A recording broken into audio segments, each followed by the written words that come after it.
Bonjour à toutes et tous et bienvenue dans ce nouvel épisode de Danser sa vie.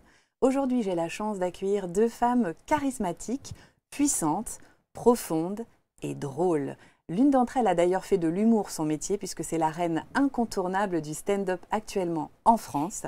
Elle s'est portée sur notre monde, sur notre humanité, son regard aiguisé, parfois corrosif. Olivia Moore, puisque c'est elle dont il s'agit, est aux côtés aujourd'hui de Mina Goll Compagnon, une autre femme au parcours vraiment très inspirant, très touchant. Je suis vraiment ravie de la recevoir. Mina, elle, sait ouvrir les portes de la joie, de l'enthousiasme. Cet épisode promet d'être touchant et inspirant. Bienvenue dans Danser sa vie.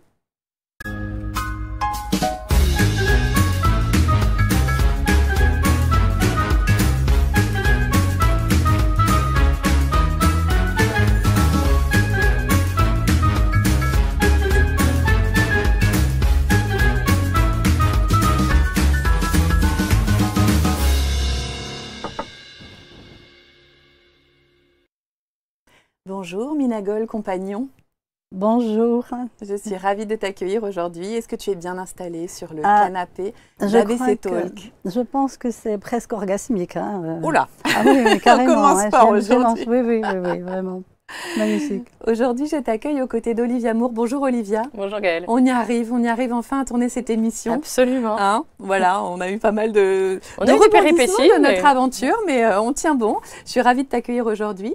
Est-ce que Olivia, tu connais déjà Mina? Et est-ce que toi, Mina, tu connais déjà Olivia? Ou est-ce que c'est la première fois? Non, c'est la première fois qu'on se rencontre. Ouais, c'est la première. Oh là là. C'est comme les coups de foudre. Hein. Exactement. On ne sait pas où ça va mener. Alors, je vous ai réunis parce que, selon moi, vous avez un certain nombre de points communs. Un parcours incroyable avec des moments où tout a basculé et puis où finalement les choses se sont remises en action pour faire celle que vous êtes aujourd'hui. J'aimerais savoir déjà quels enfants vous étiez, petite fille, parce que j'ai l'impression que pour l'une comme pour l'autre, il y a des choses dans votre enfance qui étaient déjà là. Mina, tu étais un rayon de soleil. Oui, on m'appelait le rayon de soleil. Je crois que naturellement, j'aimais la vie, je sautais, je gambadais, je riais, des fois peut-être un peu trop pour les autres d'ailleurs. J'étais un peu trop pour mon entourage. Trop joyeuse. Trop joyeuse. Ben oui, ça paraît incroyable quand même. Hein. Mais pourtant, c'était ça. Des fois, je me sentais coupable d'être joyeuse. Carrément. Et du coup, quelles autres caractéristiques tu avais en tant que une petite fille sage, une petite fille qui bouge, qui rit, qui rayonne déjà? Ouais, j'étais une petite fille qui riait. J'aimais beaucoup rire. Et j'aime toujours beaucoup rire. Ouais. Je pense que je rayonnais, parce que les gens me le disaient déjà. Et c'est intéressant parce qu'il y avait ceux qui adoraient ça. Et les personnes que ça dérangeait. Et ça m'a beaucoup interpellée après coup, longtemps après, dans ma vie d'adulte. Je me suis dit, mais comment c'est possible qu'on puisse être dérangé par la joie, par l'humour, etc. Et je commençais à comprendre aussi que parfois c'est un choix de ne pas être heureux, comme c'est un choix d'être heureux. Et que quand on choisit d'être heureux, de savourer la vie, eh bien ça peut déranger aussi. C'est étonnant quand même. Hein. On y reviendra justement sur la joie. Ouais. Toi Olivia, il y avait déjà le théâtre. C'était une enfant qui jouait beaucoup des petits spectacles. Oui. Alors, moi, j'étais une espèce de paradoxe sur pattes parce que j'étais à la fois très introvertie, très... dès que j'ai appris à lire, ça a été une découverte incroyable pour moi. Enfin, je passais des heures à bouquiner dans mon coin. Et en même temps, j'étais très curieuse, en fait. Très curieuse, très ouverte. Je posais plein de questions, j'ai envie de tout comprendre. Et on m'appelait Bille de yeux parce que j'avais des yeux très ronds, comme ça. Et je regardais toujours les gens comme ça. On m'appelait comme ça. Et effectivement, oui, j'ai eu l'occasion d'inventer des choses. J'avais une cousine avec laquelle on se sentait très bien. On écrivait des histoires et puis on incarnait des choses et on rigolait bien. Ouais. Est-ce que tu es née dans une famille de personnes qui étaient sensibles, enfin de comédiens ou pas du tout? Quelle était la place? Oui et non, je pense que j'avais une grand-mère qui a failli être comédienne et qui ne l'a pas fait parce que ça ne se faisait pas à l'époque. On estimait que c'était pas correct moralement. Donc je pense qu'elle était assez sensible à ce genre de truc. Mais je viens quand même d'une famille à la mentalité assez bourgeoise, au sens il y a des choses qui se font, il y a des choses qui se font pas. Voilà, donc c'était un monde quand même très très sur les apparences, très narcissique, hein, évidemment. Et voilà, donc, mais c'est bien, c'était un très bon terrain d'observation. Alors on pourrait croire que les choses sont déjà là et puis que le parcours va se poursuivre comme ça. Et puis non, pas tout à fait, puisque l'une comme l'autre, il y a donc les épreuves de la vie, mais elles sont fondatrices chez vous de votre parcours. Mina, toi, c'est vers 30 ans que tu vis un drame. Oui, je pense qu'on pourrait même dire un drame très grave, en fait. En tout cas, tu perds ton compagnon et tes enfants. Oui, dans des circonstances assez violentes, dans le sens que c'était un suicide, pas un accident. Donc, suite à une demande de divorce, mon mari n'a pas supporté et il a fait le geste que personne ne comprendra jamais, finalement, fatal, non pas de suicider tout seul, mais d'emmener les enfants avec lui, et la maison a brûlé. Enfin, en une nuit, j'ai tout perdu, quoi. Et ça a été un peu la descente aux enfers à ce moment-là, je peux le dire. Et en même temps, c'est le début justement d'un long chemin que tu racontes dans un ouvrage qui est vraiment magnifique, Apprivoiser le pardon. Alors tu m'as réconcilié avec cette notion de pardon que j'avais énormément de mal à appréhender. Est-ce qu'on peut tout pardonner? Je me posais beaucoup ces questions-là. Et en fait, tu racontes toute cette... c'est presque une épopée, c'est un voyage initiatique, découvert de plein d'outils, plein de synchronicités, de rencontres qui font que ça te réouvre cette joie qui était déjà là en fait. Oui, c'est exact. Tu as vraiment employé les termes. C'est un voyage initiatique. À l'époque, je ne le savais pas. C'était tenir jusqu'au soir, hein. C'est-à-dire vivre ou mourir, voilà. Pour quelle raison?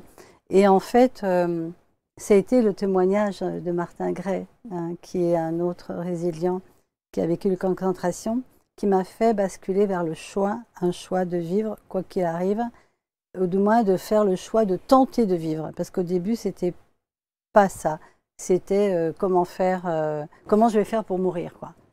C'était plutôt ça. Et donc, la vraie bascule, elle a eu lieu le jour où je me suis dit, bon, je suis vivante, je suis survivante. Est-ce que je serai une zombie toute ma vie et à ce moment-là, autant mourir tout de suite? Ou est-ce qu'il y a peut-être un chemin que je ne connais pas encore, comme Martin Gray en a parlé dans son livre La force de vie? Et est-ce que c'est possible? Et je me suis dit, je vais au moins tenter. Voilà, je vais tenter, je vais choisir d'y aller, mais je ne sais pas comment, je n'avais pas de balise. Et c'est là la magie. C'est que quand on ne sait pas où on va, et qu'on n'a plus rien à perdre d'ailleurs, c'est important parce que c'est à la fois c'est une chance parfois, ça paraît bizarre, c'est un paradoxe, hein, mais quand tu n'as plus rien à perdre, tu n'as plus rien à perdre, donc tu n'as plus peur. Hein. Et quand tu n'as plus peur, ben, tu oses tout.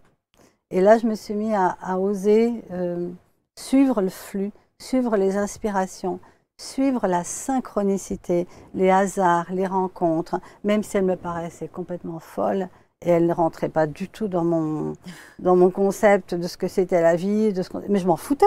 En fait, quand tu t'en fous, c'est fou comme tu oses, quoi, en fait. J'adore, je parle souvent du je m'en foutisme divin, mais oui, mais c'est ça, tu t'en fous de ce que les autres pensent. Alors ça, c'est une sacrée liberté. Tu ne peux pas vivre pire, donc qu'est-ce qui peut t'arriver de pire, toi?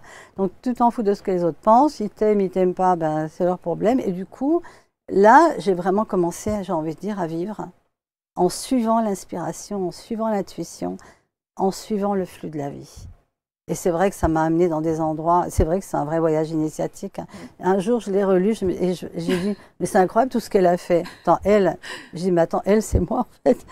Je m'étais presque désidentifiée en relisant le livre parce que ça n'a jamais été mental. Je me suis jamais dit, je dois aller faire telle thérapie, je dois aller faire un stage, je dois aller voir un maître. Mais rien ne m'intéressait. Par contre, j'allais là où il y avait une porte qui s'ouvrait, même si c'était fou. Dans mon ancienne vie, j'aurais dit, mais il faut être fou pour faire ça. Non, au contraire, j'y allais. Voilà. Et ça, c'est vraiment aussi oser vivre. Ça m'a amené, d'ailleurs, c'est marrant parce qu'à l'instant, je me dis, j'ai créé un séminaire cet été, une retraite qui s'appelle Ose la vie. Et je me dis, finalement, ça résume réellement mon parcours. Oser la vie, quoi qu'il soit passé avant, tu verras bien, quoi. Et Olivia, d'ailleurs, toi, tu oses au moment où tu vis en fait un burn-out, hein, c'est-à-dire que tu suis une carrière dans le marketing, c'est ça? Et puis un jour, le burn-out te catapulte, c'est toi qui utilises ce mot, hors de ta chaise. Oui, oui, bah c'est le genre de moment qui laisse pas vraiment le choix. Le corps s'arrête. Le médecin vous dit, bah, si vous recommencez à faire la même chose qu'avant, il va se repasser la même chose après. Je dis, bah, c'est formidable, merci beaucoup. Donc voilà, oui, après le burn-out, c'est en fait, c'est aussi l'aboutissement d'un chemin. C'est-à-dire qu'on suit une voie en pensant que c'est celle-là qui est la bonne, et puis tout à coup, on arrive à la limite de cet exercice-là. Et c'est ça aussi qui est intéressant, c'est de... Moi, je crois pas vraiment à ces histoires de crise de la trentaine ou crise de la quarantaine ou de la cinquantaine même. C'est que, en fait, c'est juste qu'à un moment, on se dit, mais comment je suis arrivée là, moi? Qu'est-ce que je fais ici? Et voilà, chaque fois, c'est l'aboutissement d'un chemin. Et ça m'a libérée professionnellement parlant, et puis personnellement parlant aussi, parce que je me suis autorisée des choses que je m'autorisais pas forcément avant. Mais, et le parcours d'humoriste et le fait d'écrire des spectacles oblige aussi à une introspection, une recherche, essayer de comprendre ce qu'on a à dire, parce que mine de rien, on monte pas sur scène pour dire rien, en fait. Enfin, moi, en tout cas, je sais pas faire ça. Donc, si j'ai l'honneur, entre guillemets, de monter sur scène, c'est pour dire un truc. Et chacun de mes spectacles, du coup, correspond aussi à une étape de vie intérieure et de liberté intérieure, qui est un peu mon Graal. Mina, elle raconte dans son ouvrage un peu toutes les techniques. Tu as essayé, je ne sais pas s'il y a quelque chose que tu n'as pas essayé dans tout ce parcours.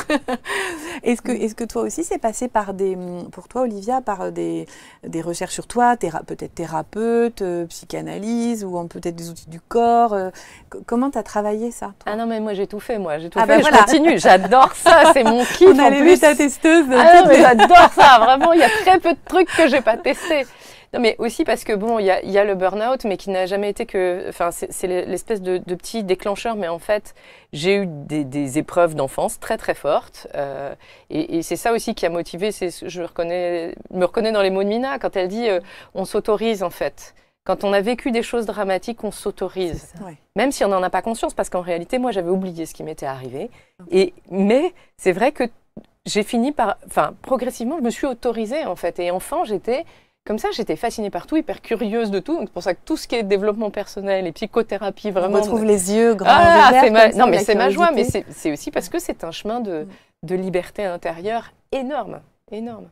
Donc, oui, moi, j'ai un gros moteur pour ça, un gros intérêt pour ça. Et j'ai pas je sais pas comment dire. Moi, je me suis généré mon propre système de croyances. Mais j'entends pas l'imposer à qui que ce soit. Je prends juste ce qui fonctionne pour moi, en fait. Donc, on va me conseiller un tel la kinésiologie, l'autre du machin énergétique et tout. Ben, j'essaye. Ce qui fonctionne pour moi, je le prends. Ce qui fonctionne pas pour moi, je le prends pas. Mais ça me viendrait pas l'idée de disqualifier quelque chose qui n'a pas fonctionné pour moi non plus. Mais et ça, c'est porté par une espèce de foi assez forte, en fait, dans l'en-dehors du matériel. C'est une citation, on l'attribue à David Bowie, je ne sais pas si elle est juste, c'est les religions, c'est pour les gens qui ont peur de l'enfer, à la fois c'est pour ceux qui l'ont traversé. Et c'est une phrase qui me correspond assez bien. Ça résonne, Samina? Je vois que tu acquiesces à ce que dit Olivia. En fait, pour l'ancienne athée que j'étais à l'époque, et qui j'avais pas du tout être envie d'enfermer dans un dogme, dans une religion. D'ailleurs, j'ai un goût énorme de la liberté de penser. Mais c'est rigolo parce que, oui, moi je sens des résonances aussi, j'ai fait beaucoup de choses, mais si ça, à un moment donné, ça ne résonnait pas, ben, j'arrêtais, je m'en allais. Mais j'ai été puisée, en fait, partout où il y avait une possibilité de découvrir du sens à cette vie, et puis de me libérer, en fait, d'une souffrance. Il y avait un truc qui était clair en moi. Ça, il y a une citation de Christiane Singer, où elle parle d'un rabbin qui avait connu les camps de concentration et qui a dit « La seule chose que je souhaite, c'est que le jour où je quitte cette terre, il n'y ait plus aucune trace de ma souffrance. » Et moi, ça m'a fait « Waouh !» C'est tellement ça, c'est pas la peine d'en rajouter, quoi. C'est pas la peine d'en rajouter, mais toutes ces souffrances depuis la nuit des temps, qu'est-ce qui permettrait que quand on traverse quelque chose de terrible, on puisse le transmuter, le transformer. Et je savais au fond de moi que c'était possible, mais je ne savais pas comment, en fait. Et tous ces stages, ces retraites, ces rencontres avec des maîtres, bon, qui n'étaient pas du tout maîtres, alors du tout. Et franchement, mais j'y allais presque pour dire, mais c'est quoi ce truc? Enfin, vous allez voir. Puis finalement, à chaque fois, j'étais là, j'avais reçu quelque chose. Et je crois en fait que ma véritable quête, sans le savoir, c'était une quête spirituelle intérieure de retrouver, j'ai envie de dire, mon âme, ma conscience. C'est-à-dire que souvent, j'ai eu des psychanalystes qui m'ont dit « Ah, mais c'est pas ce que vous avez fait, une psychanalyse, que vous en êtes sorti. » Honnêtement, non. Non, je suis désolée de vous le dire, mais non. La psychanalyse, psychothérapie, je me suis rendu compte que ça m'enfermait dans essayer de comprendre pourquoi et comment j'aurais pu et qu'est-ce qui s'était passé, puis les blessures de mon enfance et tout. C'est très intéressant. Je ne dénigre surtout pas ça. Je suis psychothérapeute à la base, alors bon. Mais ce que je me suis rendu compte, c'est qu'il fallait que je m'extirpe au-delà de ça. Oui, il y a eu un drame. Oui, il y a eu des histoires. Oui, il y a certainement des scénarios. Il y a des mémoires cellulaires. C'est mon chemin, les mémoires cellulaires, l'inconscient collectif. Donc, on va créer... On va se mettre dans des situations inconsciemment qui vont nous faire jouer des scénarios. Oui, oui, c'est vrai, ok, je suis complètement là-dedans. Mais il y a aussi un moment où on peut se dire, oui, il y a eu ça, ok, qu'est-ce que j'en fais aujourd'hui? Qu'est-ce que j'en fais? Est-ce que je continue de me dire, oh mon Dieu, c'est terrible, il m'est arrivé ça, et je souffre toute ma vie, et je ne vois pas l'intérêt, ou comme ce rabbin, je cherche là où il y a une clé qui peut-être, parce que je ne savais pas que je la trouverais, qui peut-être peut me redonner de la joie. Et c'est quelque chose qui était complètement, comment dire, hors de mon mental. Parce que alors le mental, il ne peut pas imaginer qu'il va survivre à des trucs comme ça. Pour ça, les personnes qui entendent des fois ce qui m'est arrivé, elles disent « mais c'est pas possible, moi je pourrais jamais ». Ben, moi, si on me l'avait dit avant, j'aurais dit « je pourrais jamais ». Je l'aurais dit pareil. Mais c'est qu'à un moment donné, la survivance et la vivance, elle ne se fait plus avec le mental. Et ça, c'est le grand cadeau de ce chemin, c'est que ça m'a obligée de m'abandonner à la vie, de me laisser porter par la vie, de me laisser soulever par la vie. Et pour ça, il fallait que j'accepte de laisser tomber toutes mes idées, mes croyances limitantes, que ça c'est pas bien, ça c'est bien, ça c'est pas bien. C'est-à-dire de lâcher tous les a priori que je pouvais avoir. Et ça, c'est un cadeau énorme, parce qu'à ce moment-là, c'est comme si je me laissais porter par la mère vie, en fait. Et puis ben, emmène-moi où tu veux. Emmène-moi là où je peux peut-être grandir et puis me reposer sur un rivage et ne plus souffrir. Parce que quand même, l'objectif de départ, c'était de ne plus souffrir. Je disais souvent, si je continue de souffrir comme ça, je préfère mourir, quoi. Et puis, c'est étape par étape. Alors, j'ai fait un stage. Puis dans ce stage, il y avait de la fraternité, de la chaleur. Alors, ça m'a fait presque oublier quelques instants ce que je vivais. Et je me disais, c'est toujours ça de prix. Je me disais toujours ça, c'est toujours ça de prix. Minute après minute, oui, pas après pas. Et puis pas après pas. Ça m'a amené pendant 7 ans quand même. C'était, enfin, c'est court, 7 ans sur une vie. Mais en même temps, ça paraît long. Mais je n'ai fait que ça. Que des stages, que du développement personnel, des voyages initiatiques, des trucs dans le désert, des marchés sur le feu, enfin des trucs. Que maintenant je me dis, mais attends, pourquoi tu as fait ça? Mais alors ça, c'est intéressant aussi. Un jour, quelqu'un a lu mon livre et a dit, je ne comprends pas pourquoi tu as fait tous ces trucs-là. Je l'ai regardé. Puis je me dis, déjà, comment elle peut dire ça quoi, quand tu vis quelque chose, tu ne sais pas ce que tu vas faire. Et je sentais du jugement et je me suis dit, mais en fait, je ne sais pas non plus pourquoi je l'ai fait. Je l'ai fait parce que c'est venu à moi et que chaque stage, chaque rencontre aussi, chaque voyage, ça m'a fait m'élever un peu plus sur le chemin de la guérison. Jusqu'au jour où j'ai senti qu'il n'y avait plus la souffrance, qu'il n'y avait plus que de l'amour. Et qu'il n'y avait plus que de la tendresse et de la gratitude.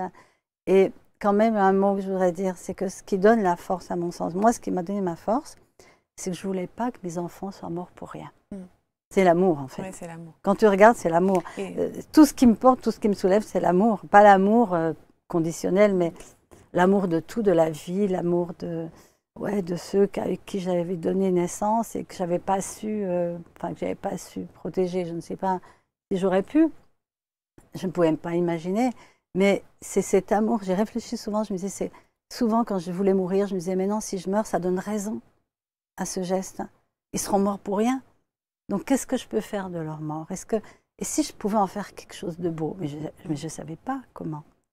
En tout cas, dans ce que tu dis, il y a aussi beaucoup de mouvements d'abandon, c'est-à-dire, oui. D'ailleurs, tu n'aimes pas dire le développement personnel, mais plutôt le dépouillement. Oui. Toi, Olivia, tu es sur ton 3e spectacle en ce moment. Oui. Il y a eu Mère indigne, égoïste, et là, tu le rôdes, en fait, le titre, c'est Conversation. Et justement, cette vulnérabilité, ce fait de s'abandonner, c'est quelque chose qui est au cœur de ton travail en ce moment, la vulnérabilité. Oui, c'est le thème de mon 3e spectacle, la vulnérabilité. Probablement parce que parce que je m'y confronte, parce que personne ne rajeunit. Donc, je me rends compte que plus on grandit, plus on devient vulnérable.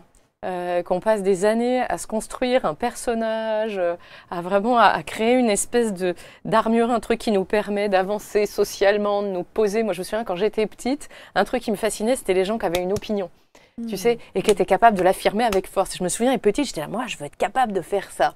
Je suis devenue très vite capable de faire ça, et maintenant, je désapprends ce truc, en fait, et je désapprends tous ces artifices qu'on met en place, mais même tout ce sur quoi on se construit, enfin, sur quoi je me construis, en tout cas. Moi, à chaque fois que je démarre un acte vis-à-vis de quelqu'un dans une relation, par exemple, je me dis, attends, tu fais ça vraiment parce que c'est important pour toi et pour cette personne que ce soit fait, ou c'est parce que ça va renforcer la bonne image que tu veux avoir de toi et puis l'image que tu veux renvoyer aux autres. C'est vraiment une question. Tu fais un petit pas de côté par rapport à la situation et tu observes un peu ce qui te motive à agir comme ça. Voilà, j'en parle dans mon spectacle, le fait que j'adore donner des conseils non sollicités. C'est ma joie. Vraiment, je fais partie de ces emmerdeurs qui ont une opinion sur votre vie, d'accord, et je me sens tellement compétente. Je me trouve géniale. Moi, je sais. Chaque fois, tu peux me parler de n'importe quel problème dans ta vie, mais n'importe lequel, j'ai une fucking solution pour toi, j'ai des idées, j'ai des conseils, d'accord?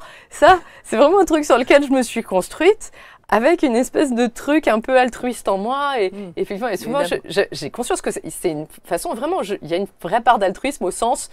C'est ma façon de dire j'ai foi en toi, tu peux y arriver, etc. D'aider l'autre en fait. Voilà, d'aider l'autre. Ouais. Mais sauf qu'il y a aussi un truc qui est juste profondément narcissique, qui est regardez comme je suis utile, donc je peux être aimée parce que je suis utile, parce que je donne des conseils. C'est la posture un peu de sauveur en fait aussi. Littéralement, ça, mais c'est surtout, c'est horrible parce que tu horripiles les gens avec ça. Je pense que les gens ont envie de te taper dessus. Moi, je rends grâce à tous ces gens à qui j'ai filé des conseils, qui ne m'avaient rien demandé, d'accord, et qui m'ont regardé et écouté avec énormément de patience, en m'en collant pas une.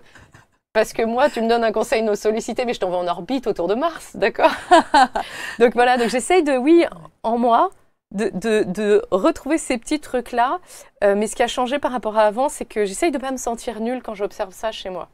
C'est-à-dire que j'essaye de ne pas me dire « Ah là là, c'est nul, tu ne devrais pas faire ça, t'as vu comme t'es narcissique et mauvaise. » Non, en fait, c'est normal. C'est toute la joie et l'emmerdement de l'incarnation. C'est-à-dire qu'on vient sur Terre... pour expérimenter la condition humaine et donc pour expérimenter ces petits trucs-là. C'est-à-dire qu'on ne vient pas sur Terre uniquement pour être des âmes pures et méditantes et machin. Enfin, à la limite, la présence de l'âme et de la spiritualité, elle est là pour aider les comportements humains. Enfin, c'est le système que je me suis construit qui me dit ça. Mais donc j'essaye de pas non plus me flageller en me disant t'es vraiment nul, il faut arrêter de parler aux gens et tout. Non. T'accueilles cette part de toi. J'essaye. C'est pas facile. Honnêtement, c'est pas facile de se regarder positivement en se disant je file des conseils à tout le monde alors que ça horripile les gens et pourtant je suis formidable. Mais voilà. Donc c'est ça la vulnérabilité. Mais aussi parce que je me rends compte que quand on arrive à regarder ça, quand on arrive à regarder nos constructions, nos hontes en face, paradoxalement, on échange la force contre de la puissance. J'ai essayé d'expliquer ce concept-là à mes enfants, ça n'a pas du tout marché. Ils m'ont regardé en disant « Qu'est-ce qu'elle raconte ?» Bon, vous êtes peut-être un peu jeune, mais c'est vraiment ça. C'est-à-dire que... Et alors, cette idée-là m'est venue d'un truc à rien à voir sur le harcèlement scolaire. J'ai vu une vidéo là-dessus, je ne suis plus sur Instagram, je crois. Et il y avait quelqu'un qui conseillait aux enfants harcelés quand on leur disait « t'es moche, t'es con, t'es gros. » Oui. Et donc, on conseillait en fait, entre guillemets, à l'enfant de répondre ça. Bon, alors ça demande pas mal de maturité émotionnelle, hein, mais c'était pas con parce que si effectivement le reproche, qu'il soit fondé ou pas, en fait, si on rentre pas en résistance de ce truc-là et qu'on parvient juste à adopter la projection de l'autre en essayant de pas trop se juger soi, juste en disant « Ok, tu viens de poser ça sur la table, c'est très intéressant. » Super, mais en fait on devient hyper puissant, pas forcément inattaquable, ça ne veut pas dire qu'on n'est pas un peu touché. Je dis, le but n'est pas de devenir indifférent à l'agression, à la remise en question, etc. On ne le sera jamais. Enfin, en tout cas, moi je ne recherche pas ça. J'aimerais bien, j'avoue, mais j'ai compris que ce n'était pas possible. Mais en tout cas, si on arrive à voir ce machin-là posé sur la table et en fait à sortir d'une forme de jugement pour être un peu plus dans de la curiosité, tout à coup, la vie devient plus intéressante, et puis moins douloureuse, en fait. C'est moins douloureux. Donc, c'est pas marrant d'être vulnérable, mais c'est intéressant. Mina, tu partages ça? Ah, mais moi, je bois ces paroles, quoi. C'est magnifique de t'écouter, Olivia. Merci. Ah oui, non, mais vraiment, parce que toi, ça me... je sens une telle raison. Non, mais c'est tellement aussi ce que je dis. Pour moi, la vulnérabilité, c'est ce qui a été la source de ma transformation. Je sais pas si on peut dire transformation, mais parce que quand tu acceptes, et d'ailleurs, c'est tout ce que tu dis, c'est tout mon chemin d'accompagnante, en fait. Dans tous mes stages, mes retraites, là, je dis accueillez ce qui vient. Ne faites pas semblant. Je ne suis pas du tout pensée positive, moi, par exemple. Là, du tout. C'est-à-dire que si quelqu'un te fait quelque chose et que ça fait mal, eh ben, tu as le droit de jurer, quoi. Tu vois, un bon coup, tu as de sortir. Et putain, bordel de merde. Hein. Alors, les gens, ils sont là des fois. Bon, mais oui. Et quand tu as fait ça, quand tu l'as accueilli, quand tu as accueilli ce que ça fait, oui, bon, ok, bon, ça c'est son problème. Toi, c'est cette distance dont tu parles. Je trouve que ce que tu dis, c'est hyper important. C'est arrêter, on en a parlé juste avant, d'être assujetti au point de vue des autres, au jugement des autres, à leur regard, à leur amour, à leur approbation. La vraie liberté, c'est le je m'en foutisme divin. Je t'en parlais tout à l'heure. L'égoïsme sacré. Mais tout mon travail... Ça va finir dans les conversations d'Olivia. Tout mon travail est axé là-dessus. Ouais. D'abord toi, d'abord qu'est-ce qui peut te faire du bien, et d'abord qu'est-ce qui est juste pour soi, qu'est-ce qui est ok, est-ce que tu fais les choses pour faire plaisir, pour te sacrifier, pour être aimé, pour montrer que tu es sublime, et ça, combien de fois on le voit.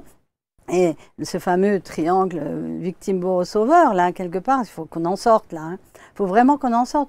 D'autant plus que, moi, il y a quelque chose, je dis souvent, je remercie les gens qui m'ont aidé, mais je remercie infiniment ceux qui ne m'ont pas aidé. Parce que le fait de ne pas avoir eu de l'aide dans des moments horribles, ça m'a obligée à leur plonger dans la vulnérabilité où bon, ben, je m'en fous maintenant, et de parler à un Dieu que je ne connaissais pas, et de dire, mais mon Dieu, si tu existes, fais quelque chose, parce que là, maintenant, je ne peux plus. Là, c'est fini, je ne peux plus, voilà. Et c'est à ce moment-là qu'il y a la magie qui opère, et c'est à ce moment-là, dans cette vulnérabilité, justement, que j'ai trouvé ma puissance. Et tous les mots que tu as dit, je pourrais les répéter, j'adore. C'est ça, tu sais, ma retraite, c'est femme consciente, femme puissante. Un peu. Et consciente, ça veut dire quoi ? Quand tu es conscient, tu es vulnérable parce que tu ne peux pas recevoir l'intuition, l'information de quelque chose qui est plus grand que toi si tu carbures avec le mental et le savoir. Il y a un savoir qu'on doit... Moi, j'ai appris plein de choses et j'ai passé autant d'années à défaire ce que j'ai appris parce que ça m'embrouillait le cerveau et ça m'empêchait d'être ouverte à des choses nouvelles. Parce que quand tu as déjà des idées, les opinions dont tu parles, moi aussi j'aimais bien les gens qui avaient des opinions. Tu sais. Bon, moi aussi j'avais beaucoup d'opinions très. Alors là, je peux te dire les religions, les hommes, les femmes et tout. C'est passionnant d'ailleurs. Oh, mais c'est passionnant. C'est complètement passionnant. On avait des discussions très animées. Voilà. Je vois comment. Et en fait, au bout d'un moment, tu te dis mais pourquoi je crois ça? Mais d'abord, de qui je le tiens? Mais où je l'ai choisi? Mais attends, surtout, est-ce que cette croyance, elle m'aide dans ma vie? Dire tous les hommes sont des idiots ou des narcissiques, est-ce que c'est quelque chose qui est m'aide dans ma vie? Moi, je vais rencontrer que des gens comme ça. On sait très bien que cet univers est vibratoire. C'est ça que j'ai découvert aussi. C'est que, et ça, je l'ai découvert très vite, que ma vibration, ben, on est des antennes, comme disait Einstein, je suis une antenne vibratoire. Ce que je dégage attire le similaire. Et un jour, j'ai eu ça. Je dis, mais attends, si je reste dans ma souffrance, mais je vais continuer d'attirer des trucs horribles. Et tout d'un coup, c'était « Ah non, plus jamais ça, plus jamais ça ». Et tout ce que j'ai fait, tous les stages, les rencontres, c'était pour changer ma vibration. Je ne savais pas, je n'avais pas de clé. Mais j'ai compris qu'en fait, que dès que je suis avec des personnes différentes, nouvelles, des informations, ou dès que je me mets à chanter, dès que je vais dans une église, même si je ne suis pas croyante dessus, ou une synagogue, ou un endroit sacré, ou un endroit de forêt sacrée, enfin, tout d'un coup, ma vibration, elle se transforme. Et curieusement, mes problèmes, ils sont toujours là, mais je ne les ressens plus de la même façon. Et là, j'ai su que c'était la clé. Et je crois vraiment que tout mon cheminement, ça a été comment m'extirper de tous ces gna-gna-gna, il m'a fait ci, il m'a fait ça, tu m'as dit ci, tu m'as dit ça, etc. Et l'exemple des gamins du harcèlement, c'est magnifique parce que quelque part, c'est ok, d'accord, je suis moche, je suis grosse, et alors, c'est tout simplement, ok, tu dis ça, oui, ok, je l'accepte, et maintenant, on fait quoi avec ça? Du coup, tu prends du recul, tu prends de la distance, parce que la problématique, c'est l'identification.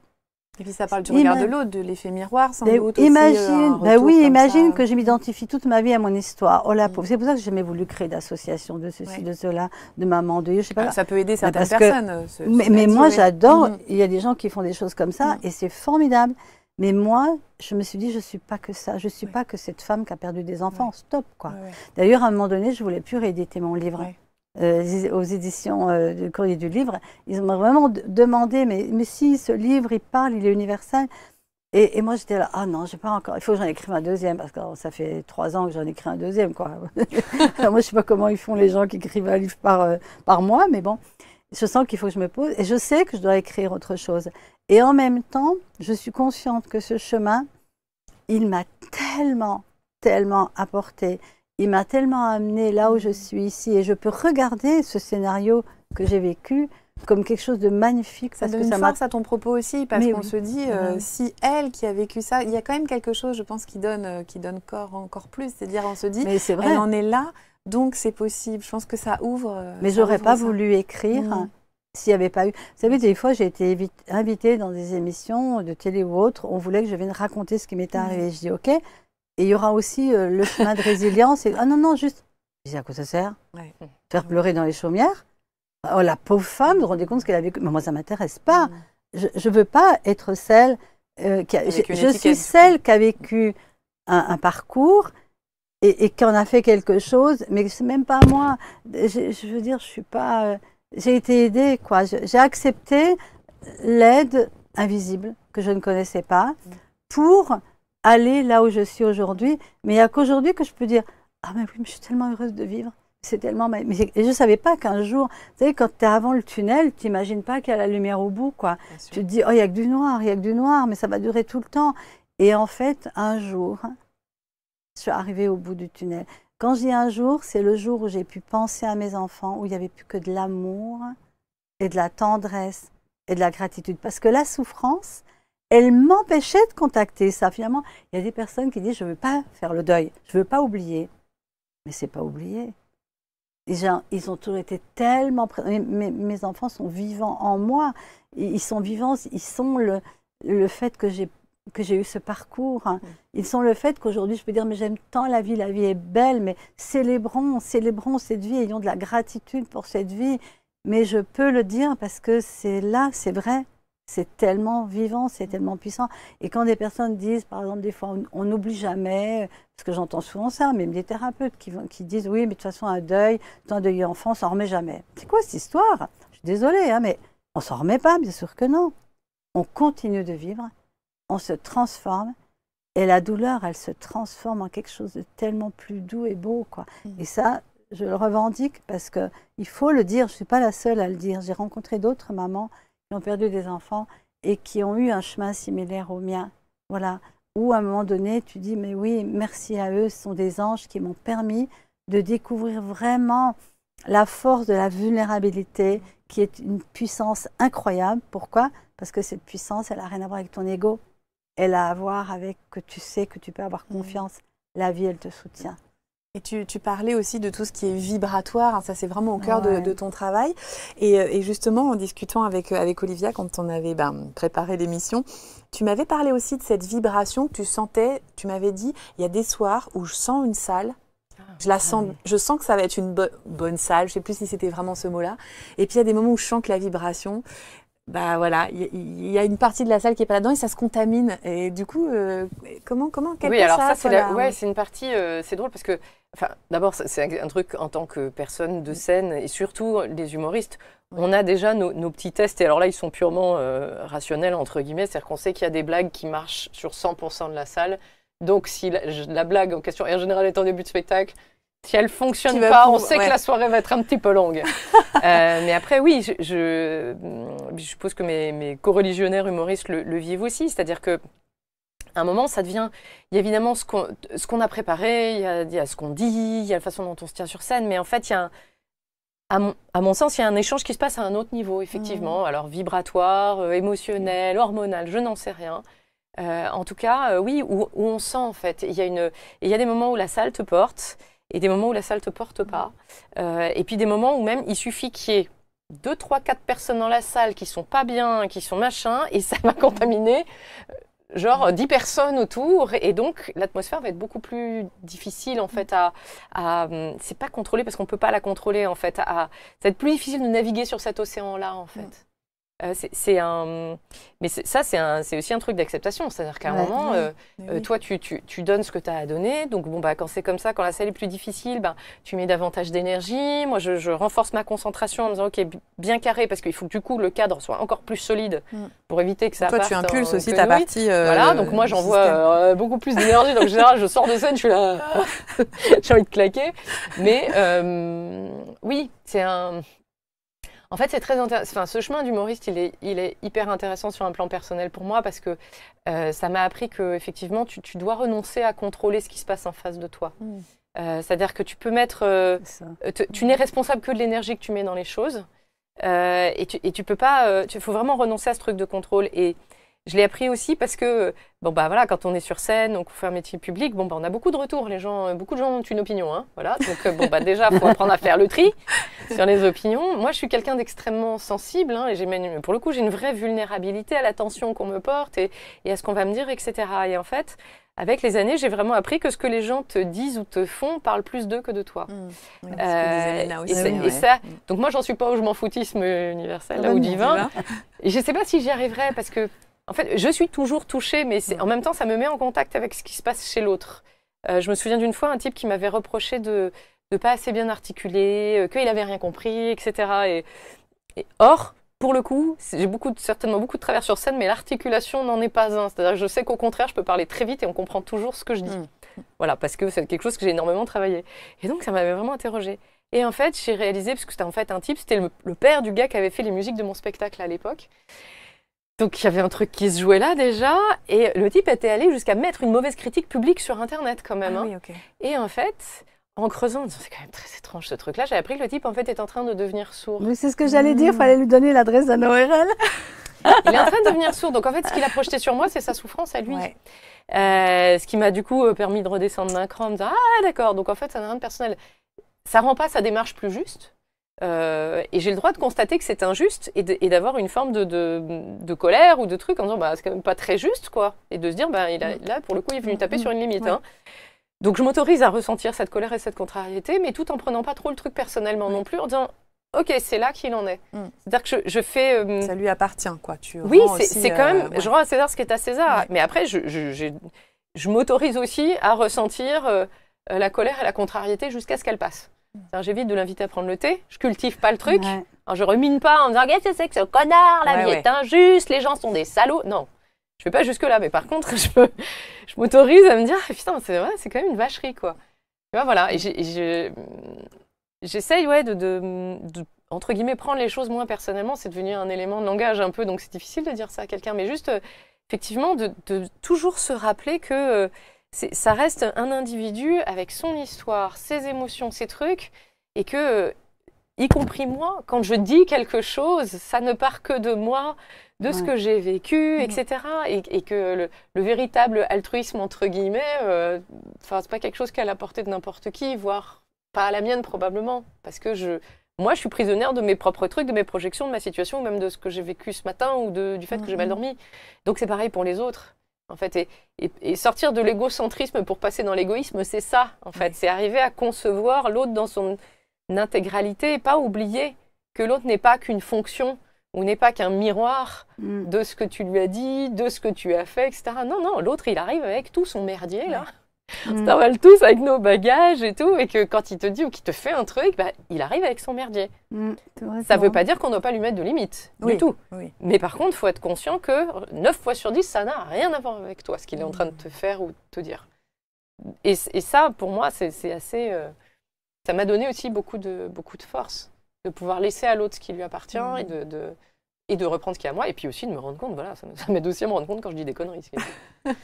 Est-ce que c'est ça qui permet de se libérer du regard de l'autre, Mina? Qu'est-ce que tu en penses? Est-ce que ce serait déjà un premier pas? Parce qu'on mais de toute façon, j'adore Olivia, je la connais depuis la nuit des temps. Tout ce qu'elle dit, c'est tellement... non, mais c'est tellement ça, et en plus, elle a découvert d'une façon différente de moi, et j'aime beaucoup. Mais pour moi, c'est clair que les gens parlent que d'eux.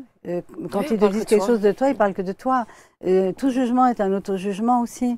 Toute critique est une autocritique.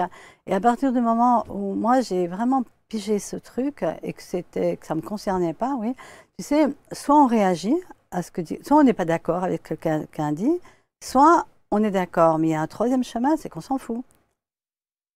C'est celui-là que j'appelle. Non, mais on s'en fout. Oui. Et je t'assure, quand tu dis que c'est pas possible, alors moi, je peux te dire c'est C'est possible. là, c'est pas là que j'en suis. Peut-être que ça Oui, sera oui, possible. Oh, mais un ça va jour, venir, mais- hein, mais là, comme je te sens, comme je t'entends, ça y est, quoi, c'est mûr. Hein. Attends, c'est ce fameux je m'en foutisme divin.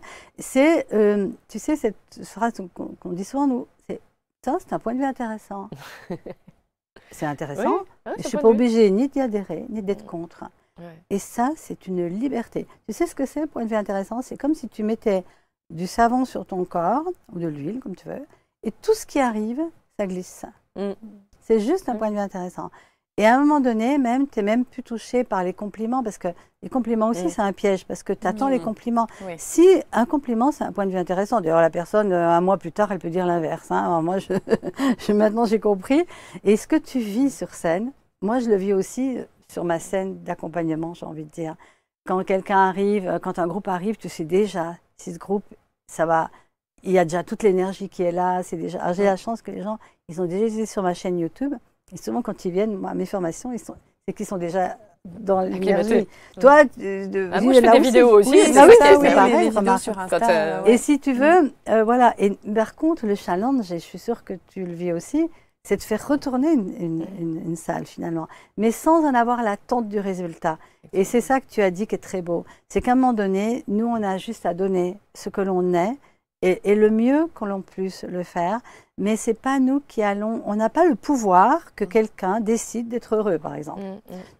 Vouloir rendre quelqu'un heureux malgré lui, ça c'est le gros truc.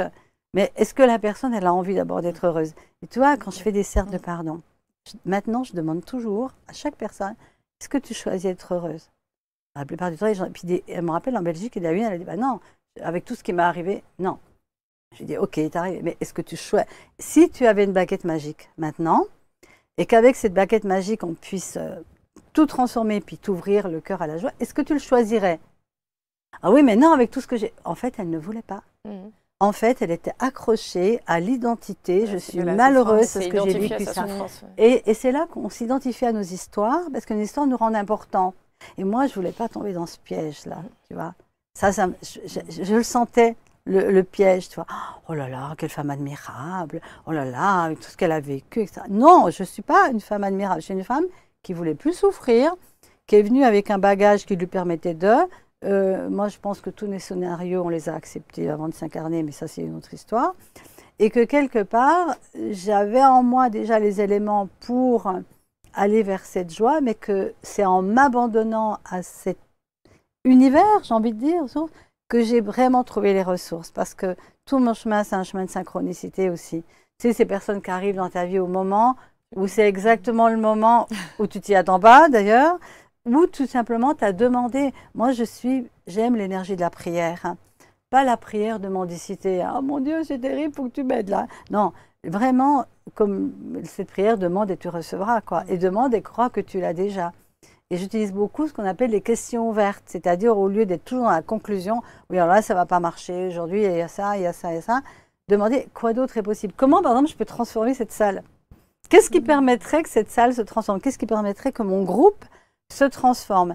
Et qu'est-ce qui permettrait d'être encore plus vulnérable et d'accueillir même que ça soit une cata? Quand tu l'accueilles, j'aime bien ce que tu as dit. Elle accueille, t'accueille même, tu peux même accueillir qu'un jour ton spectacle est une catastrophe et c'est génial, ça va donner des idées pour un autre spectacle. Oui, tu vas pouvoir en rire. Oui, enfin, c'est ce qui se passe. Voilà. Quand j'ai une salle plus difficile, je crée davantage de choses.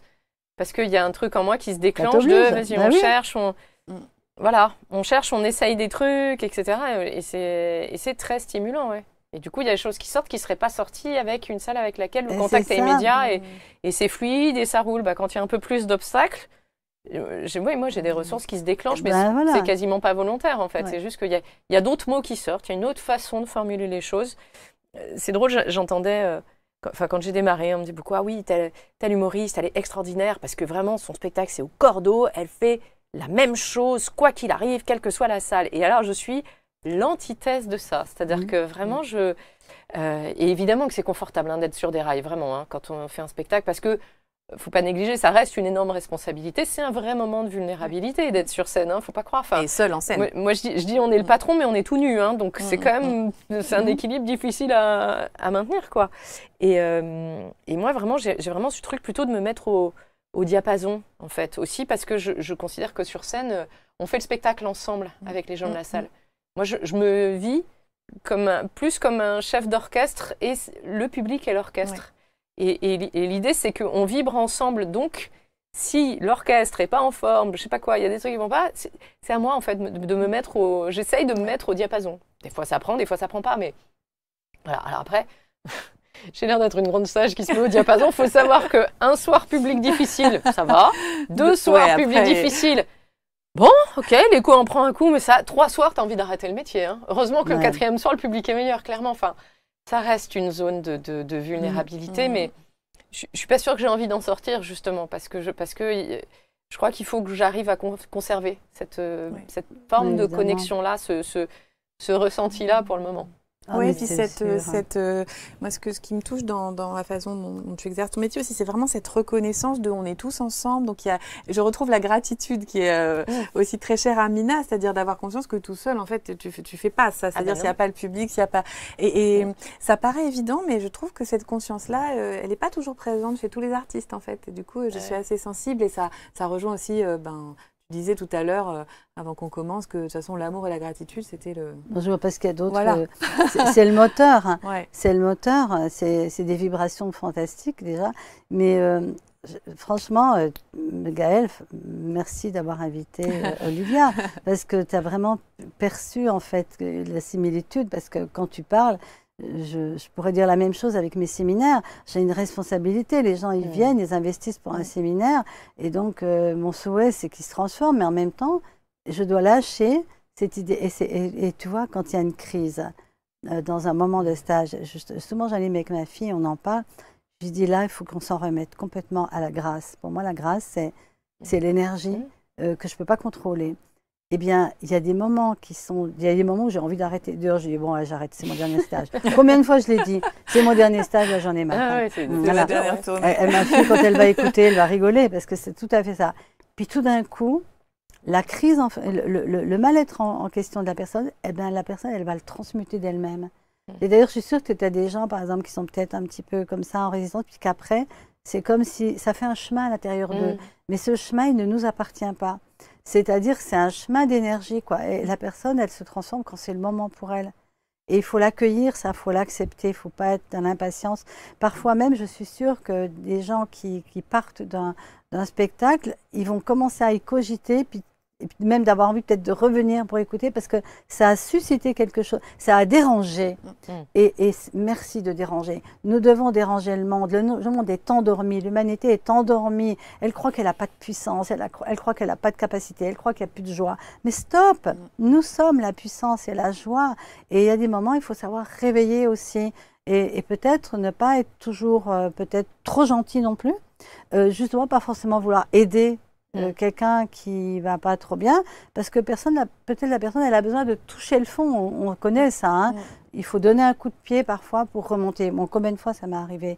Et donc, je ne fais pas l'apologie de la souffrance, Moi, je suis une joyeuse cosmique, je dirais. Non, mais j'aime la vie, j'aime tous les plaisirs de la vie, je trouve que la vie est tellement belle, et donc, je n'ai pas envie de souffrir. Mais je suis consciente que les épreuves, je dirais, parce que la souffrance, c'est une réaction à une épreuve encore. On peut aussi, toi par exemple, tu disais quelque chose tout à l'heure, j'ai le droit de me sentir en colère, etc. Un jour, et ça je suis bien d'accord avec toi, en plus on aime bien des fois être en colère, enfin je sais pas, je trouve qu'il y a un côté agréable par moment d'être en colère, un petit peu là, jouer à ça.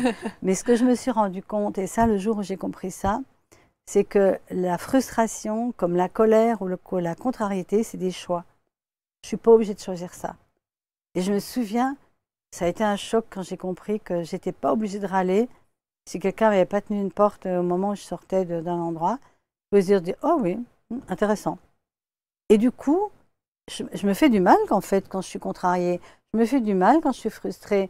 Je me fais du mal quand je suis déçue. Et en fait, c'est un choix d'être déçu pour quelque chose, ou d'être frustré ou d'être en colère. Je peux me dire, ah ben oui, c'est comme ça, ok, bon, allez, maintenant, qu'est-ce que je crée de différent? Et ça a changé énormément de choses dans ma vie, tu vois. De toute façon, les choses, même des fois, quelque chose qui ne fonctionne pas, on ne sait pas quel est le cadeau caché derrière. Moi, je demande toujours quel est le cadeau caché derrière, tout le temps. Et quand tu le demandes, il ne faut pas oublier une chose, c'est que toutes les questions qu'on pose et les prières, c'est des vibrations qu'on envoie dans l'univers. Donc, on reçoit la réponse. Et combien de fois il nous arrive des choses et qu'on se dit « Ah, mais s'il ne m'était pas arrivé ça, ben finalement, je n'aurais pas vécu ça. Ah, mais c'était super, finalement. Ce que je pensais qui était horrible, c'était super. » Pour moi, la vie, c'est ça. C'est quelque chose qu'on pourrait donner aux personnes qui nous regardent, c'est-à-dire dès qu'une épreuve arrive dans notre existence, on peut se poser la question de quel est le cadeau caché derrière. Est-ce que ce serait un petit mantra qu'on peut mais mettre, ça fait partie de tous mes outils. Quel est le cadeau caché derrière? Et point de vue intéressant, quand quelqu'un te dit « mais t'es vraiment nul », ok, point de vue intéressant, ça glisse. La baffe du crapaud n'atteint pas la blanche colombe que je suis. Oh, jamais ça, tous ces dictons d'enfants. Le train de tes injures roule sur le rail de mon indifférence. Ça me passe sous les pieds sans me soulever. On va faire une liste des aphorismes. Ça me passe sur les pieds sans me soulever. J'aime beaucoup, ça m'en touche une sans faire bouger l'autre, qui est moins classe, mais... On va vous les mettre en dessous de l'émission, tous ces petits aphorismes à retenir. Olivia, je serais curieuse de savoir, avant de questionner Mina, pour toi le pardon, quand on te parle de cette notion, comment ça vibre chez toi, justement? Ah, j'adore ce sujet. Ouais. Oui, parce que enfin, je sais pas pour les autres. Moi, je sais qu'on m'a pas appris à demander pardon, entre guillemets, tu vois. Et dans ma famille, si tu demandais pardon, si tu t'excusais, en fait, tu te... comment dire, t'en sortais pas grandi, quoi. On t'humiliait, en fait. Donc, je me souviens, ma mère avait cet exemple, elle dit « Ah, je supporte pas les Anglais, ils te marchent sur le pied, ils te font horriblement mal, ils font Oh, sorry !» Mais enfin, t'as quand même mal au pied. Et donc, moi, dans ma tête, vraiment, le pardon, c'était un truc qui servait à rien, qui te faisait passer pour un con, qui était un peu humiliant, etc. Et là, je parle des petites excuses, mais en fait, il y a les vrais et les pardons circonstanciels. Alors, il y a deux choses. Il y a être capable de demander pardon et être capable de pardonner. Et les deux sont des épreuves, en fait, sont vraiment, en tout cas moi, des choses que j'ai dû apprendre.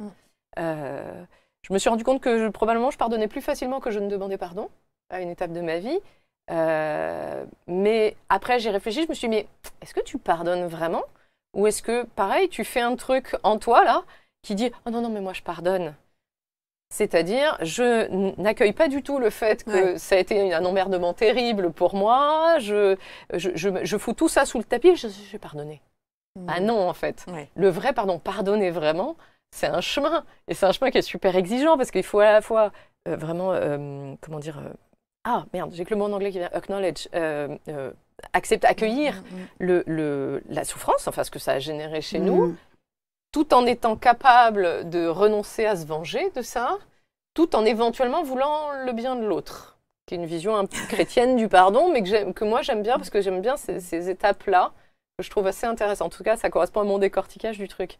Et là, je peux considérer que j'ai vraiment pardonné quand j'ai fait ces trois trucs-là. Quand je dis c'était vraiment de la merde, mais je vais pas te mettre ma main dans la gueule et voir, je te souhaite que ça aille mieux après.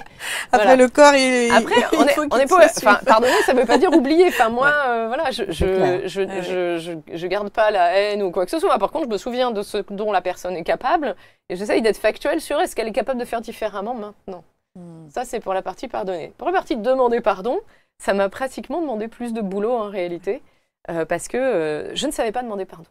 Donc, j'ai le souvenir d'une séance de thérapie de couple. J'étais jeune, hein, j'allais avoir 25 ans, parce que c'était celui qui est devenu mon mari. Il venait me chercher au bureau et je descendais tard du bureau.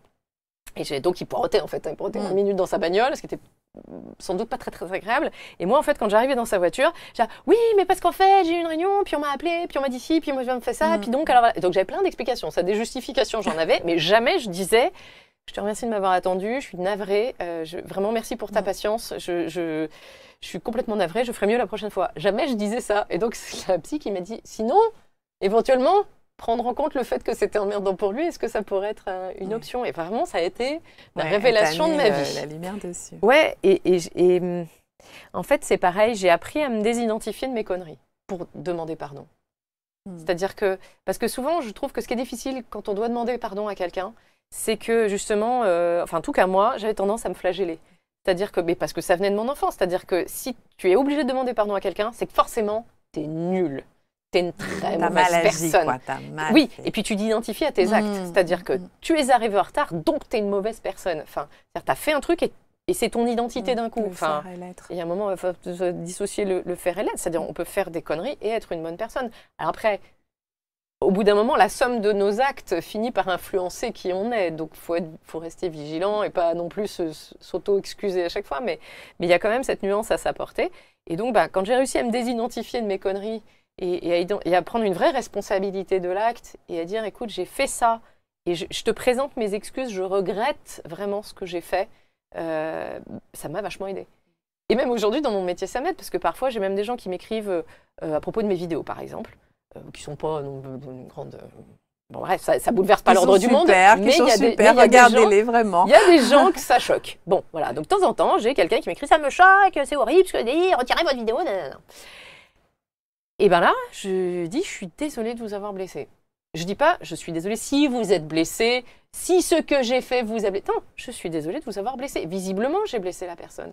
Quand tu marches sur le pied de quelqu'un, tu dis pas, je suis désolée si le fait que j'ai marché sur ton pied te fait ressentir de la douleur. Bah non, je t'ai fait mal. Je suis navrée de t'avoir marché sur le pied ou je suis navrée de t'avoir fait mal. Voilà. Ce qui m'empêche pas, pareil, d'avoir une limite derrière. C'est-à-dire que si la personne dit, donc vous allez retirer votre vidéo? Non. Non, parce que ça vous blesse vous et j'entends. Et je suis vraiment désolée parce que vraiment mon intention n'était pas du tout de vous blesser. En revanche, voilà, du coup, peut-être désabonnez-vous ou bloquez-moi sur le truc pour ne plus être confronté à ce que j'aimais. Mais dans la mesure où ce que je aimais n'est pas pénal, n'est pas machin, enfin voilà, si je conviens, je suis en phase à peu près avec les règles de la société, je remets la personne aussi dans sa responsabilité, elle. Et ça ne me coûte pas du tout de dire à quelqu'un, je suis désolée de t'avoir blessé, même si je peux estimer dans ma tête que je n'ai pas eu l'intention de blesser, que c'est pas vrai, que cette personne exagère, que machin. Enfin, j'ai pas besoin en fait de construire tout ça. Elle me dit, tu m'as blessé, je suis désolée de t'avoir blessé, profondément. Et c'est vrai, je suis désolée parce que je n'aime pas faire du mal aux gens. Peu importe mon intention au départ, en fait. Et ça n'empêche pas de remettre les gens abusifs à leur place non plus. Bien sûr. Enfin, il y a vraiment, mais c'est juste chacun sa part du boulot. Et je suis très heureuse et très reconnaissante cette psychothérapeute de m'avoir fait faire ce premier pas qui ensuite a entraîné tous les autres. Donc c'est très libérateur pour moi même de demander pardon aux gens parce que ça veut dire que j'ai le droit à l'erreur aussi. Ça, c'est génial, quoi. Cesser de vouloir être irréprochable, c'est aussi hyper libérateur. Enfin, je sais pas ce que tu en penses, mais c'est hyper agréable, quoi. Beaucoup de choses à dire là-dessus. Mina, elle aime bien dire part, trait d'union, don. Oui, parce que c'est une autre façon de le voir, en fait. Moi, je voudrais rebondir quand même sur quelque chose que tu as dit, parce que c'est un exemple que je donne souvent, l'histoire de marcher sur le pied de quelqu'un. Et je dis souvent, quand vous marchez sur le pied de quelqu'un ou qu'une personne a marché sur votre pied, vous n'êtes pas à 50-50 responsable, vous êtes à 100-100. Moi, je suis responsable à 100% d'avoir mis mon pied sur le pied de la personne, mais elle est responsable à 100% aussi d'avoir mis son pied sur le mien. Et ça change tout. Ça change que la personne qui t'a mis ce message, non, tu ne l'as pas blessée. Elle s'est blessée à travers toi. C'est pas la même chose. Oui. Il y a personne. Oui, je ne suis que l'instrument de ça. Ben oui, parce que regarde, il y en a d'autres qui vont adorer ta vidéo. Oui. Donc cette personne, elle s'est blessée par sa propre histoire à travers des propos que tu as donnés. Ok, tu as raison de dire, ben, écoutez, je suis désolée que vous soyez senti blessé, moi ce que je dirais, mais tu n'es pas obligé même de t'excuser, de demander pardon pour ça d'ailleurs, hein, parce que c'est l'histoire de ton compagnon dans la voiture qui attend. Je trouve que tu as dit exactement les mots que j'aurais dit moi. C'est merci d'avoir eu la patience d'attendre. Mais je ne me sens pas coupable de ne pas être venue à l'heure, tout simplement parce que j'avais du travail et que c'était comme ça. Je n'ai pas fait exprès, je ne l'ai pas fait volontairement. Il n'y a pas l'intention. Mais par contre, reconnaître que ça a pu être désagréable pour l'autre, c'est lui manifester une certaine considération. Donc je trouve que c'est super de dire merci pour ta patience, merci de voilà. Bon, on peut même dire je suis désolée que tu aies eu à attendre, mais pas plus parce que on n'est pas coupable de certaines choses qu'on n'arrive pas à faire exactement comme on devrait. Et ça, c'est quelque chose aussi que la vie m'a appris. Sortir de cette culpabilité, une épée de Damoclès qui fait que les gens se sentent coupables de tout et que quand quelqu'un se sent coupable, tu peux lui faire ce que tu veux. Parce que la culpabilité, ça amène aussi la honte, les regrets, les remords. Et pendant que tu es là-dedans, tu vis pas, tu reconnais pas ta brillance. Et puis, ok, comme tu l'as dit, on peut faire des erreurs. Enfin, moi, je n'appelle pas ça des erreurs. Hein. J'appelle ça des choses qui nous arrivent et qu'on apprend à travers ça, tu vois. Voilà. Et en ce qui concerne le pardon, je vais vous dire, j'ai été la première surprise que mon livre s'appelle « Apprivoiser le pardon ».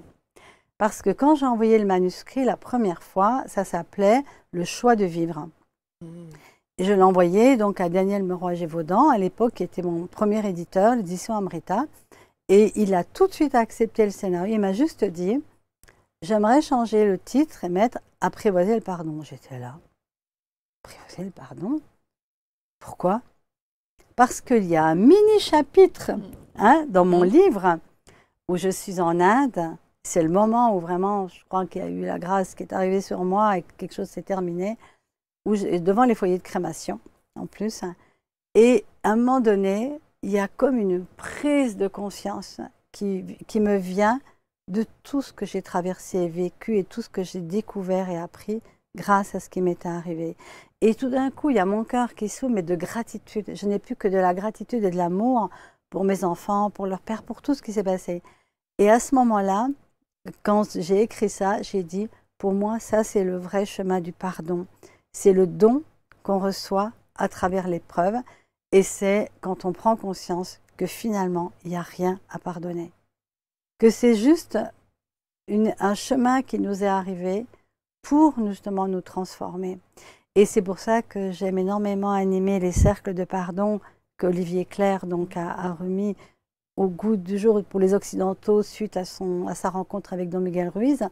Et là, tu vois, je demande pardon, là je peux le dire, parce que dans ces cercles de pardon, on fait l'inverse de ce qu'on nous dit de faire, de pardonner. C'est-à-dire que, admettons que tu as quelqu'un qui t'est blessé, ou tu t'es senti blessé par cette personne et tu lui en veux. Alors, en plus de ça, c'est toi qui es enfermé, parce que c'est toi le prisonnier. On dit pardonner, c'est libérer un prisonnier et se rendre compte que ce prisonnier, c'était nous. Hein, voilà. Eh bien, en fait, quand on en veut à quelqu'un, c'est à nous qu'on fait du mal, parce que toute notre énergie, elle est dans ce passé, tu vois, et au lieu de récupérer cette énergie, puis maintenant c'est fini. Et donc, dans ces cercles de pardon, admettons que d'une façon transpersonnelle, tu es devant quelqu'un, peut-être qui a pu représenter quelqu'un qui t'a blessé, tu lui dis, et ça j'adore, je te demande pardon. C'est-à-dire que c'est toi qui demandes pardon à la personne qui t'a fait mal. Alors, les gens au début, ils ne comprennent pas. Ça veut dire, je te demande pardon d'utiliser ce que tu m'as fait ou ce qui nous est arrivé pour justifier que je ne peux pas choisir d'être heureux.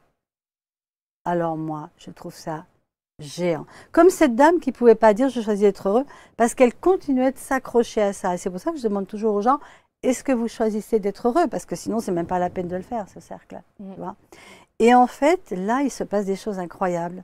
C'est que quand tu inverses le processus, c'est un processus inversé en fait. Hein, au lieu que la personne qui t'a blessé, elle te demande pardon et que toi, tu lui pardonnes, toi, tu lui demandes pardon de l'utiliser pour ne pas être heureuse. Alors moi, j'ai trouvé ça géant parce que c'est exactement ce qui m'est arrivé. Je ne veux pas utiliser ce qui m'est arrivé pour être une zombie, une petite vieille dame rabougrie en noir et que les gens disent « oui, mais la pauvre avec ce qu'elle a vécu ». Je ne veux pas. Je ne sais pas pourquoi je ne le veux pas. C'est comme si en moi, il y avait une force qui me disait « Mina, tu as autre chose à vivre ». Tu vois. Et du coup, pour moi, c'est ça. C'est de choisir de stopper avec tous ces gens qu'on accuse. Et c'est vrai, et même les dirigeants, les gouvernements, les terroristes, enfin tous ces gens qui font des choses terribles. Et on dit, mais on ne peut pas être heureux à cause de ces gens-là. Et si on pouvait quand même être heureux, malgré tout ça? Et si choisir d'être heureux était une telle vibration, et que toi, moi, toi, et tous ces gens autour de nous choisissent d'être heureux, même qu'ils ont vécu des horreurs, qu'est-ce que ça va faire? C'est que vibratoirement, le champ vibratoire même de l'humanité, il va se transformer. Il ne faut pas oublier que chaque personne, elle est la cellule du corps de l'humanité. Quelle responsabilité j'ai, moi, mis à part le fait d'être heureuse? Qu'est-ce que je peux faire sur le reste? Non, moi, en tant que cellule, la seule chose que je peux faire et qui m'appartient, c'est d'oser choisir la vie, oser choisir la joie, oser choisir l'amour, quoi qu'il me soit arrivé et quoi qu'il puisse arriver. Parce que des fois, on n'ose plus de nouveau aimer, ouvrir son cœur, être heureux quand on a été blessé parce qu'on a peur que ça nous arrive à nouveau. Ben oui, peut-être, mais peut-être que non, tu vois.